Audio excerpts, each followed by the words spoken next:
Mi vsi vemo, da vesolje komunicira z nami, ne?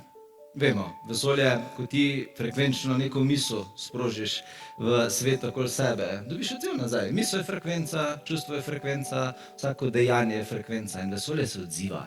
Če jaz tako nekaj rečem, dobim odziv nazaj. Če jaz nekaj naredim, neko manifestacijo na tem planetu, mi takoj okoliščine reagirajo. Če jaz investiram v gradnjo nečesa, bom takoj dobil nek rezultat. Vsi, ki gradite, vsi, ki govorite, vsi, ki čutite, veste, da je to res. Ampak včasih sem opazil na tem planetu, da ljudje prosijo vesolje za znake. Včasih so znaki enostavni, hiter jih prepoznaš. Hiter vidiš, aha, to mi je vesolje nastavilo, ta sinhronizacija, to mi je moj višji jaz šepeta, to mi je moj duhovni vodnik nastavil, veš. Ampak znaki v prihodnosti ne bojo več tako enostavni, za znake se bo treba potruditi jih razumeti.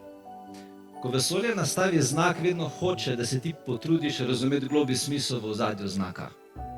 To pomeni, da novi znaki pri iskanju višjega smisla, ko se bo neka stvar ti v življenju zgodila, ko bo nekdo naključno prišel v tvoje življenje, ko ti bo nekdo naključno nekaj podaril, ko se ti bo naključno neka vrata odprla, ko se bo tebi zdelo, da je naključno, je tvoja naloga, da najdeš višji smisel v ozadju.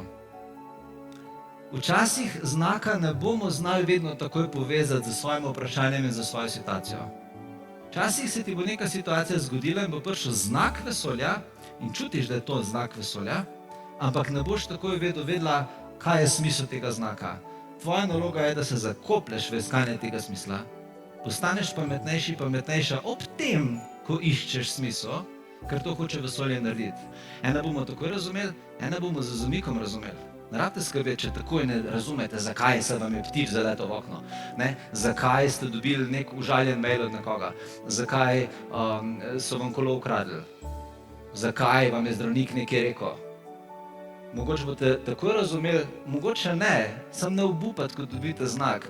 Jaz se spomnim, ko sem postavljal nekatera duhovna vprašanja leta nazaj, sem šele zdaj dobil odgovore.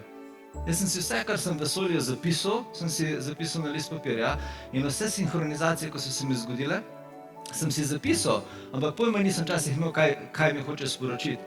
Šele pol kasneje, leta kasneje, sem dobil odgovor. Zakaj? Tako da ne biti nestrpni, tudi vesolje ni nestrpno.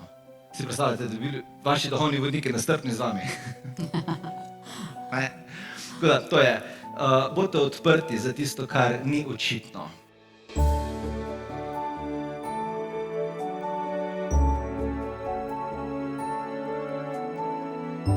26. novembra prihajamo v Slovenijo na najin tradicionalni dogodek, ki je postal prava zimska pravljica.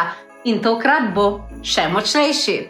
Dobrodošla na večer nezlomljivih src, dogodek, ki te bo pripravil na leto 2026.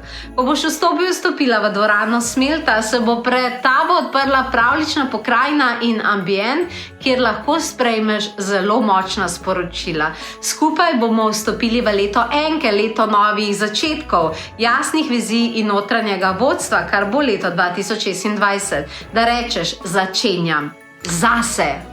In na tem večeru boš doživel oziroma doživela aktivacijsko meditacijo, ki te bo popeljala v kodo 111, to se pravi energijo popolne obnove. Prejela boš posebno darilo presenečenja, ki te bo vsak dan opominjalo oziroma spominjalo, da zmoreš, in med prvimi vsemi boš spoznala najino novo knjigo 8 zvijač za življenjske udarce in jo lahko tudi osebno potem vzameš s sabo.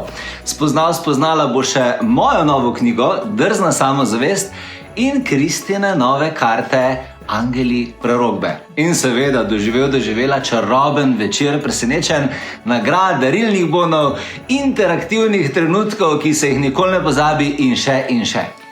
To ni samo dogodek, to je prostor, kjer se tisto, kar te mogoče nekoč zlomilo, začne sestavljati nazaj, ker ne rabiš več dokazovati, da zmoreš, samo začutiti. Midva te vabiva te, da se nama pridružiš na tem večeru, ki ogreje srce, prebudi pogum in spet zaneti tvojo notranjo luč. Imeli si bomo izjemno, lani smo se imeli res super, ne? Torej 26. novembra v dvorani Smelt v Ljubljani, večer nezlomljivih src. Začni znova, a tokrat drugače. In več informacij najdeš na podvanjeduše.si. Se vidimo. Čau.